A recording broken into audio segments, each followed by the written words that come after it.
Hari ini kita telah terhubung dengan Direktur Anugerah Mega Investama Hans Kueh. Pak Hans, selamat pagi. Ya, selamat pagi Ibu. Ya, kalau kita lihat Pak, kemarin IHSG ditutup melemah cukup dalam, bahkan sempat berada di bawah level 6.000 ya. Meskipun tadi pagi sempat dibuka menguat tipis begitu. Apa sentimen yang terjadi kemarin Pak? Ya, kalau kita lihat kemarin pasar berbalik melemah ya dan tertekan turun cukup dalam sesudah pemerintah memutuskan PSBB yang lebih ketat ya. Ini menyebabkan pasar kembali khawatir bahwa pemulihan ekonomi yang terjadi akan terganggu akibat dari penerapan PSBB yang lebih ketat. Memang hal ini dilakukan oleh seluruh negara juga, banyak negara lain ya termasuk Inggris, kemudian beberapa negara di Eropa, Jerman melakukan PSBB yang ketat ya, mereka melakukan lockdown ya, ketat akibat dari varian baru COVID ya. Jadi berusaha menekan supaya varian baru dari COVID itu jangan sampai masuk gitu dan menyebabkan penyebarannya lebih tinggi. Memang kan ini kebijakan PSBB Jawa Bali ini kan karena melihat global trend yang semakin mengkhawatirkan begitu. Tapi kalau kita perbandingkan dengan PSBB awal yang memang dulu hanya Jakarta gitu. Sekarang kan PSBB Jawa dan Bali itu sentimennya lebih dalam yang sekarang atau dulu saja saat terjadi PSBB di DKI Jakarta? Iya, memang kalau kita lihat sekarang skopnya lebih lebar ya, jadi juga cuma di Jakarta aja, tetapi terjadi juga dengan di Jawa dan Bali. Ya, tetapi kalau kita lihat lagi lebih dalam gitu, sebenarnya PSBB-nya tidak benar-benar ketat sekali gitu ya. Kalau dulu perkantoran harus tutup semua, sekarang kan perkantoran boleh beroperasi dengan kapasitas 25% gitu. Kemudian kalau dulu mall sempat harus sampai tutup semua gitu, sekarang kan masih beroperasi biarpun sampai jam 19 gitu. Jam 7 malam, betul. Kalau kita lihat biarpun PSBB-nya diperketat, tetapi sebenarnya bisnis masih bisa berjalan gitu. Nah, ini yang menyebabkan bahwa sentimen PSBB ketat ini berlangsung nggak terlalu panjang ya sentimen negatifnya gitu. Jadi cuma berlangsung dalam periode yang lebih pendek. Ya, dan kalau kita lihat di papan bursa kan ini IHSG juga masih bergerak di zona hijau, artinya sepertinya akan terus aman begitu ya. Tapi kalau kita lihat Pak, pelemahan yang kemarin itu Anda lihat itu pelemahannya cukup wajar?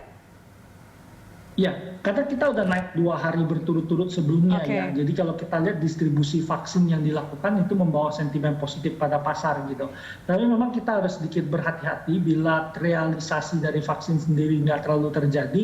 Ini yang mungkin akan menyebabkan pasar terkoreksi lagi gitu. Artinya kan pelaku pasar menanti tanggal 13 mulai penyuntikan vaksin sendiri gitu. Nah, tetapi kita juga masih menunggu gitu. Vaksin yang udah ada di kita kan vaksin dari Sinovac. Kemudian kita masih menunggu Badan POM, kapan Badan POM mengeluarkan izin pemakaian darurat terhadap vaksin tersebut gitu. Karena hati-hati itu indikatornya apa, Pak Hans? Ya, artinya kalau gini, kalau seandainya tidak terjadi realisasi pada tanggal 13, mungkin orang akan melakukan aksi koreksi dulu terhadap pasar gitu ya. Karena kenaikan pasar pada perdagangan hari pertama dan kedua bursa itu terjadi akibat dari ekspektasi orang bahwa vaksin segera didistribusikan dan segera disuntikan pada tanggal 13 Januari ini. Ya, kalau bicara distribusi sekarang bahkan sudah sampai ke Palu, ke Indonesia Timur begitu ya. Artinya indikator hati-hati di sini adalah emergency use-nya dan juga sertifikasi halal harus dipastikan terlebih dahulu supaya tidak ada kecenderungan pasar untuk melemah begitu ya. Pak Hans, kemudian kalau kita lihat sekarang di tengah pelemahan IHSG kemarin kan sektor konstruksi ini justru malah menguat. Yang menarik di sektor konstruksi untuk tahun ini apa, Pak? Ya, kalau kita lihat sebenarnya rencana pemerintah untuk mendorong ekonomi tetap tumbuh adalah salah satunya dengan belanja infrastruktur yang lebih besar ya gitu. Jadi kalau kita lihat di tahun lalu sempat saham-saham konstruksi itu tertekan turun ke bawah akibat budget mereka dialokasikan lebih banyak untuk pandemi COVID gitu. Nah, harapan dengan keluarnya ada vaksin yang didistribusikan, harapannya setelah pandemi bisa berlalu, tentu saja belanja infrastruktur pemerintah akan kembali naik ya. Nah, ini yang menyebabkan saham-saham sektor konstruksi ini menjadi salah satu pilihan kita. Oke, selain sektor konstruksi Pak? Ya, memang kita nggak punya banyak pilihan saat ini gitu ya. Tetapi kalau menurut saya kalau benar vaksin berhasil, tentu sektor perbankan masih menjadi pilihan utama kita ya. Karena kalau seandainya vaksin berhasil didistribusikan, ekonomi segera pulih, tentu saja kita akan melihat bahwa sektor perbankan akan bergerak naik ke atas gitu. Selain itu memang kalau kita lihat kita juga menantikan politik di Amerika ya. Kalau politik di Amerika cukup berhasil, saat ini di negara bagian Georgia bisa dimenangkan 2 kursi tersebut, dimenangkan Demokrat, maka posisi ke senator di Amerika itu 50-50 gitu. Nah, dengan posisi 50-50 ini, kebijakan fiskal Amerika akan kencang gitu. Nah, ini akan menyebabkan rupiah menguat, dana banyak bergerak ke emerging market gitu. Nah, ini juga menguntungkan bagi sektor properti, bagi sektor perbankan sendiri gitu. Baik, kita sekarang bicara Antam, Pak Hans. Antam ini masih menunjukkan kinerja positif.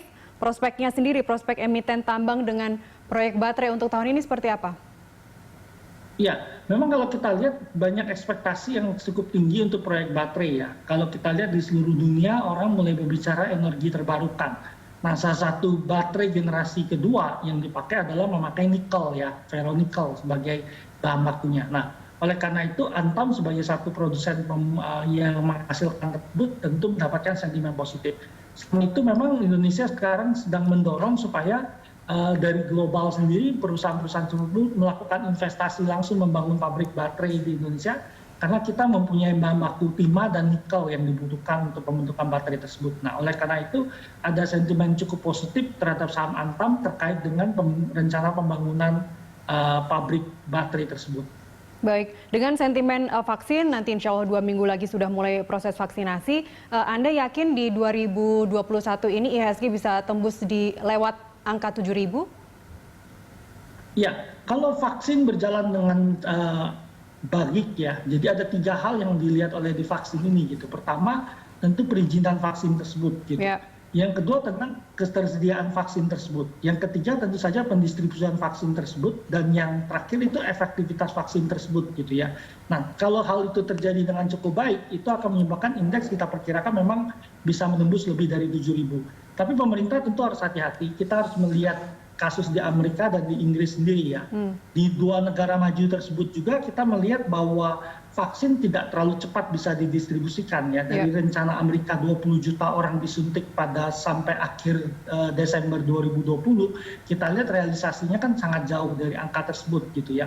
Ternyata banyak orang yang menolak untuk divaksin. Ini jadi sesuatu yang harus diperhatikan. Yang kedua adalah pendistribusian vaksin itu nggak terlalu gampang gitu. Nah, ini tentu akan menjadi suatu riak-riak yang akan sangat mempengaruhi pasar karena realisasi dari vaksin itu sendiri sangat diperhatikan oleh pasar. Ya, selain itu juga penyimpanan vaksinnya juga cukup tricky ya.